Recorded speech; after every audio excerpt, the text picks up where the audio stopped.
El síndrome del túnel carpiano es la compresión del nervio mediano que ocurre a nivel de la muñeca en la estructura que se llama el túnel del carpo, que está formado por los huesos de la muñeca, y en su techo está formado por el ligamento transverso del carpo, que es una estructura no distensible, y con el paso del tiempo se engruesa y eso genera esta compresión adentro del túnel. Ahora, los síntomas, uno los puede dividir estos grupos, es como el leve, moderado y severo, y en general parten en las noches. O sea, los pacientes se despiertan en la mañana con esa sensación de hormigueo de la mano, o se despiertan durante la noche. A medida que el túnel carpiano se hace más moderado o severo, los síntomas pasan a ser más de predominio, aparte nocturno, diurno, donde ya tienen hormigueo y adormecimiento de esa misma estructura, y ya cuando son severos, esto ya es más marcado, es un hormigueo y un adormecimiento permanente de los dedos, con mucha pérdida de fuerza, que altera bastante la actividad de la vida normal. 60% de los túneles carpianos no se sabe bien cuál es la causa de la compresión, en el sentido de que no hay como un factor claro. Sí, es más frecuente en las mujeres, y esto tendría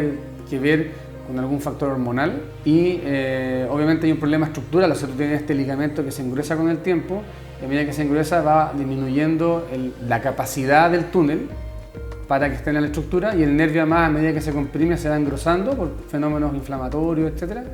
Por lo tanto, hace que todo el espacio se ponga cada vez más estrecho. En general, la patología es más frecuente a partir de los 30 años, entre los 30 y los 60 años. Es muy frecuente en las mujeres en el embarazo o en el posparto, que tiene que ver con esto de los cambios hormonales. En general, como con todo el proceso del embarazo hay una alteración de la parte hormonal, retención de líquido y otras cosas. Eso genera aumento del volumen dentro del canal, y eso hace que se comprima el nervio. El diagnóstico del túnel carpiano es eminentemente clínico, o sea, requiere ver la historia clínica, que ya conversamos, y algunas pruebas del examen clínico. En general, uno es capaz, con el examen físico y la historia, hacer un diagnóstico súper preciso del túnel carpiano, pudiendo clasificarlo, como digo, en leve, moderado o severo. El tratamiento inicial, en general, es tratamiento médico, o sea, sin cirugía. Ahora, el tratamiento médico consiste en dos cosas que están como bien demostradas.